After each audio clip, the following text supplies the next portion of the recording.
दोस्तों कुछ समय पहले की बात है, एक खबर मीडिया के अंदर बहुत ज़्यादा सुर्खियां बटोल रही थी और वो खबर थी आलोक मौर्य और ज्योति मौर्य की।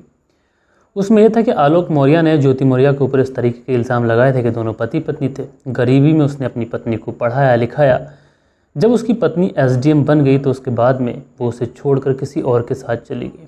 हालांकि इस मामले ने काफ़ी ज़्यादा तूल पकड़ी, पूरे देश के अंदर ये जो मामला था सुर्खियों में रहा। लेकिन दोस्तों आज के दिन जो खबर आती हुई दिखाई पड़ रही है, ये भी खबर उतनी ही ज़्यादा सुर्खियों में है, क्योंकि इस खबर के अंदर एक ज्योति है और उसका नाम भी ज्योति है। लेकिन यहाँ पर कुछ ऐसा हुआ कि इस ज्योति को सिंगर बनने का शौक़ था और शादी एक गरीब व्यक्ति से हो जाती है, एक ड्राइवर से हो जाती है। जब ड्राइवर से इसकी शादी होती है तो अपने पति से ही अपने सिंगर बनने का ख्वाब डिस्कस करती है। अब जब पति उस पर एक्शन लेता है, उसके बाद जब ये सिंगर बनती है, उसके बाद की कहानी दोस्तों आप लोग सुनेंगे तो वाकई आप लोग हैरत करेंगे और आप लोग ये सोचेंगे किसी के सपने सच कराने के लिए इंसान अपनी दिन की जो ज़िंदगी होती है वो तो दांव पे लगाता है, बल्कि रात की ज़िंदगी भी दांव पे लगा देता है। सेम जैसे कुछ चांद के पार मूवी में हुआ था। चांद के पार मूवी में वो जो हीरो होता है वो उस लड़की को ले जाकर मुंबई लेके जाता है, उसे हीरोइन बनाता है और जब वो हीरोइन बन जाती है तो उसके बाद में उसके तेवर बदल जाते हैं। लेकिन दोस्तों उस मूवी का एंड अच्छा हुआ था, वो जो लड़की थी वापस से चंदर के पास लौट आई थी। लेकिन दोस्तों आज की कहानी में जो हुआ वो बिल्कुल उलट है। तो क्या हुआ था इस पूरी घटना के अंदर सिलसिलेवार तरीके से मैं आप लोगों को बताऊंगा, बस आप लोग इस वीडियो में अंत तक बने रहिएगा। दोस्तों रात के 10 बज चुके हैं, मैं हूँ आप सभी का अपना शावेज़ मलिक और हाज़िर हूँ आप लोग के सामने एक और क्राइम की घटना को लेके, एक ऐसी घटना को लेके जिसको आप लोग सुनेंगे तो वाकई आप लोग हैरत करेंगे। दोस्तों आज की जो घटना मैं आप लोग को सुनाने जा रहा हूँ, ये घटना है उत्तर प्रदेश की। उत्तर प्रदेश का जाना माना शहर, राजधानी लखनऊ, और इसी लखनऊ में एक व्यक्ति रहते हैं, इनका नाम है अरविंद पांडे। अरविंद पांडे पेशे से ड्राइवर हैं, रात को गार्ड की नौकरी करते हैं। लेकिन अरविंद पांडे ने हाल ही में मीडिया को कुछ बातें बताई हैं और मीडिया को जो भी बातें बताई हैं इस समय सोशल मीडिया के ऊपर तैर रही हैं, इस समय सोशल मीडिया के ऊपर वायरल हुई हैं। दरअसल अरविंद पांडे ने मीडिया को अपनी कहानी सुनाई है और इस कहानी में वो बताते हैं कि उनका नाम अरविंद पांडे है और उनकी शादी साल 2015 में ज्योति, जो कि इनकी पत्नी बनी, और साल 2015 में अम्बेडकर नगर की रहने वाली ये जो ज्योति थी, इससे इनकी शादी फिक्स हो जाती है। कायदे से जिस तरीके की शादी तय हुई थी, जिस तरीके की डेट फिक्स हुई थी, उसी हिसाब से इनकी शादी हो जाती है। अब जो ज्योति थी अपने माता पिता का घर छोड़कर अब अरविंद पांडे के घर पे आ जाती है। अरविंद पांडे के साथ में ये अपनी ज़िंदगी जीना शुरू करती है। शादी का तकरीबन 1 साल गुजर जाता है। अरविंद पांडे पेशे से ड्राइवर था, जो कुछ कमाता था अपनी पत्नी पर ही लुटा देता था। सब कुछ ठीक चल रहा था, ज़िंदगी में खुशियाँ थीं और इसी 1 साल के बाद में इस ज्योति और अरविंद पांडे के घर में नन्ही किलकारी गूंजती है। इनको एक बेटी पैदा होती है। अब दोस्तों घर में अब ये 2 व्यक्ति थे, अब 3 हो चुके थे। सब कुछ ठीक चल रहा था, घर में खुशियाँ आ चुकी थी, घर में लक्ष्मी आ चुकी थी। लेकिन दोस्तों इसी दौरान जो ज्योति होती है वो अरविंद पांडे से कहती है कि दरअसल उसे सिंगिंग का बहुत ज़्यादा शौक़ है और वो सिंगिंग करना चाहती है, सिंगर बनना चाहती है। अब कायदे में जो अरविंद पांडे था वो गरीब व्यक्ति था, पेशे से ड्राइवर था, वो अपनी पत्नी के सपने कैसे साकार कर पाता। लेकिन उसने अपनी पत्नी के जब सपने सुने तो उसने उसका साथ देने का फ़ैसला किया और उसने कहा कि ज्योति, तुम अगर सिंगर बनना चाहती हो तो बखूब बनो और जो कुछ तुम्हें चाहिए होगा मैं तुम्हारे लिए मुहैया करूँगा, तुम्हारा साथ दूंगा, और अगर तुम सिंगर बन जाओगी तो हमारी फैमिली में सब कुछ ठीक हो जाएगा, सब कुछ ठीक चलने लगेगा। अब दोस्तों जो अरविंद पांडे था ये लोगों से ज्योति के सिंगर बनाने के लिए टिप्स लेने लगता है, किस तरीके से उसको आगे बढ़ाना चाहिए। कुछ लोग बताते हैं कि तुम अपनी पत्नी का इंस्टाग्राम पे अकाउंट बना दो, कुछ कहते हैं कि यूट्यूब चैनल बना दो, कुछ कहते हैं कि म्यूज़िक जो एल्बम होती हैं उनमें बात करके देखो, किसी डायरेक्टर से या किसी प्रोड्यूसर से बात करके देखो। लेकिन दोस्तों जो अरविंद पांडे था सबसे पहले अपनी पत्नी के लिए एक स्टूडियो मुहैया कराता है और कोरोना काल में जो लखनऊ के अंदर एक जगह पड़ती है बुद्धेश्वर, यहीं पर एक किराए का कमरा लेता है और तकरीबन 5 लाख रुपए का खर्चा उस कमरे के ऊपर करता है। एक बेहतरीन स्टूडियो का रूप उस कमरे को देता है। अब दोस्तों आप लोग सोचिए कि एक व्यक्ति जो पेशे से ड्राइवर है और 5 लाख रुपए उसके लिए कितनी बड़ी रकम होगी। लेकिन अरविंद पीछे नहीं हटता है, अपनी पत्नी के सपनों को सच करने के लिए वह उस स्टूडियो में जी तोड़ मेहनत लगाता है, 5 लाख से ज़्यादा का खर्च करता है।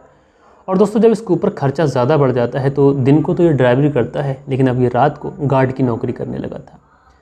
अब दोस्तों इसी बीच में एक व्यक्ति आता है जिसका नाम होता है धर्मेंद्र शुक्ला। धर्मेंद्र शुक्ला जो कि संगम धुन नाम से इसका यूट्यूब चैनल भी है, 5 लाख से ज़्यादा इसके सब्सक्राइबर है और संगम धुन नाम का जो इनका एल्बम है उसका प्रोड्यूसर है।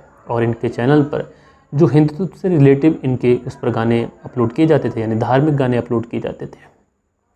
अब दोस्तों जब धर्मेंद्र शुक्ला की मुलाकात ज्योति से होती है तो वो ज्योति से कहता है कि तुम्हारी आवाज़ बहुत ज़्यादा खूबसूरत है और तुम्हें बहुत जल्दी मैं बहुत बड़ा सिंगर बना दूंगा, तुम बहुत अच्छी ज़िंदगी गुजारोगी, अच्छा पैसा कमाओगी। अब जो ज्योति होती है ये धर्मेंद्र शुक्ला पे भरोसा कर लेती है। उधर जो अरविंद पांडे होता है उसको जब लगता है कि एक व्यक्ति है जो उसके सपने सच कराना चाहता है, तो ये भी हंसी खुशी अपनी पत्नी और धर्मेंद्र शुक्ला से कहता है कि ठीक है, तुम अगर हमारी मदद कर रहे हो तो सब कुछ ठीक है। अब दूसरी धर्मेंद्र शुक्ला था ये आए दिन अब ज्योति के स्टूडियो आने लगा था और ज्योति के स्टूडियो आता था, दिन भर वहीं रहता था। अगर अरविंद की बात ज्योति से होती थी तो वो कहती थी कि धर्मेंद्र सर अभी यहीं पर हैं और मुझे गाना शूट करा रहे हैं। अब दोस्तों वहाँ पर किस तरीके के गाने शूट होते थे इस बारे में अरविंद पांडे को बिल्कुल भी कानो कान खबर नहीं थी।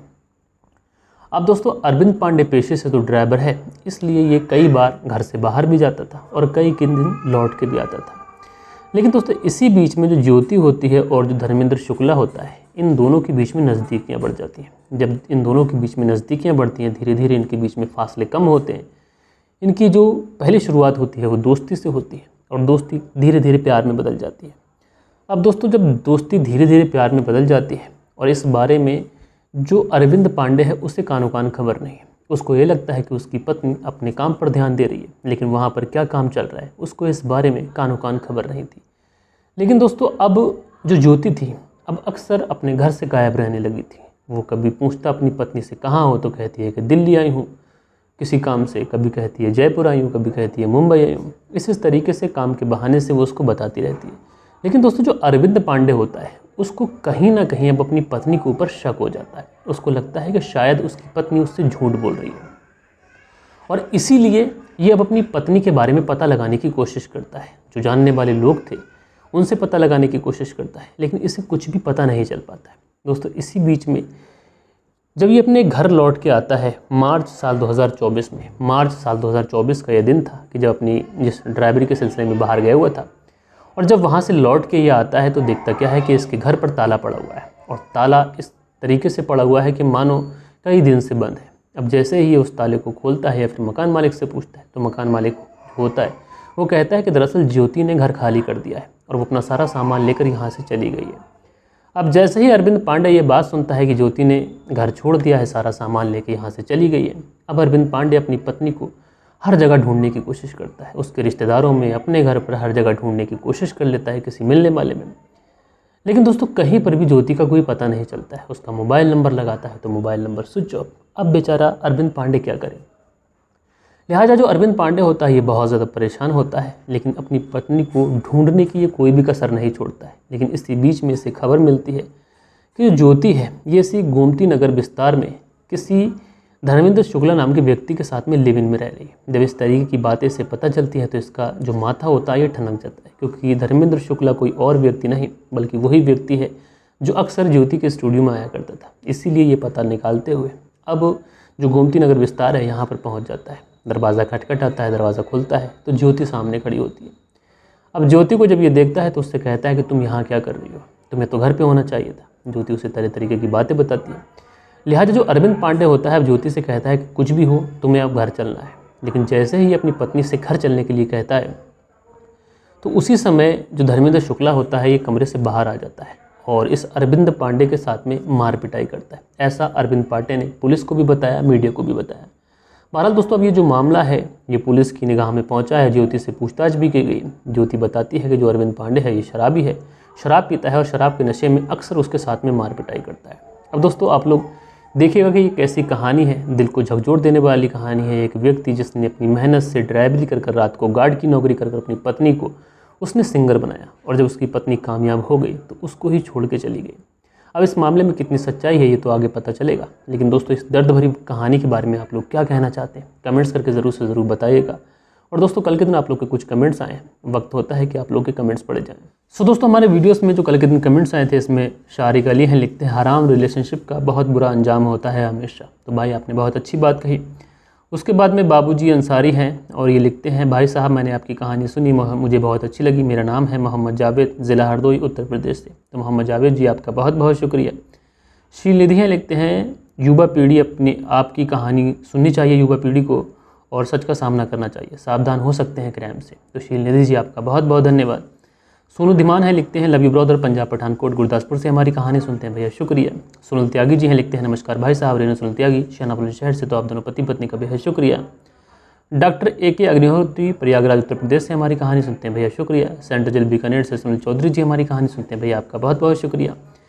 उसके बाद में बालेश्वर बिहारी हैं, लिखते हैं मलिक साहब जी नमस्कार, कहानी में एक ही मतलब है रहता है हवस, अगर हवस ना रहे तो शायद सब कुछ ठीक रहेगा।